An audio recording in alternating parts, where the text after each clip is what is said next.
father from Sherman was murdered on the job in Plano while driving his car for a rideshare company. And police say the suspect ordered the ride from him and killed him. This is 43-year-old Mohamedou Thera of Sherman, Texas. His family says he drove for the rideshare company Uber to support his wife and 4 children. Around 10:30 p.m. Wednesday evening, Thera's body was found lying in a neighborhood street near Jupiter Road and East Parker Boulevard in Plano with a gunshot wound to the head. Less than 24 hours later, Plano police arrested 21-year-old Jaheim Kemp on a murder charge. Police say Kemp shot and killed Thera and stole his Honda Accord. According to court records Fox 4 obtained on Friday, Thera picked up Kemp as a passenger Wednesday evening at 10 p.m. Uber records show the ride was canceled shortly after it was confirmed. 30 minutes later, Thera was found unresponsive in the road. Kemp used his full name as a customer on the Uber app. Plano detectives visited Kemp's home, which is less than a mile away from where the murder took place. Police spotted the stolen Honda Accord outside Kemp's home.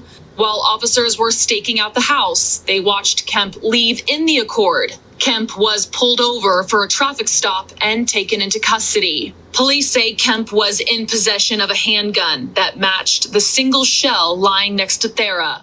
Hey, what's up? This counter surveillance. All right, let's get into it. I've been saying this for a very long time. The ride-sharing occupation is very dangerous, not only for the rider, but for the driver as well. Riders need to watch the driver as well as the GPS, and the driver needs to watch the rider and their body language. And I recommend both to be licensed concealed firearm carriers. Personally, I don't give a damn what Uber's policy is.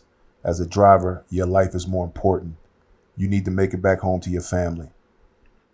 Just obey the laws of the state. You can get another job, but you can't get another life. I know that sounds like a cliche, but it's real. Personally, I recommend every ride-sharing driver to get some type of partition to separate himself from the passenger.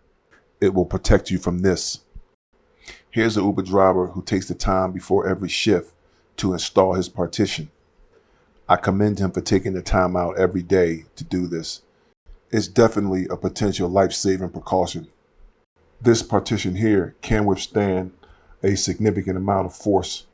Personally, I would find one that's bulletproof as well, or at minimum, the strongest one I can find. This is actually a pretty darn good job. I think it would make the passenger feel a little safer as well.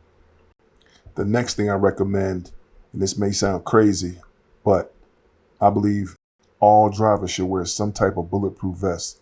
You may not want to look at it like this, but you're going to war. You're at war. And unfortunately, this is part of your uniform now. A police officer cannot go on duty without wearing his vest. Take on the same mentality. Just like he's a target or she's a target, you're a target as well. Now, I'm not suggesting that you need to have all the gear that these officers have because you're not enforcing the law, but you should have protective gear that fits what you do at work. Now, if I was a rideshare driver, this is my equipment. I would definitely have my Glock, 2 extra magazines, my ballistic vest, a small can of OC spray, and my iPhone for recording, tracking, and making phone calls. I'm not really a knife guy, but I did carry one when I was on duty, so I would add a knife into that equation. All right, that's the end of the video. This is Counter Surveillance. I hope you enjoyed the video, but more importantly, I hope you learned something. Shalom.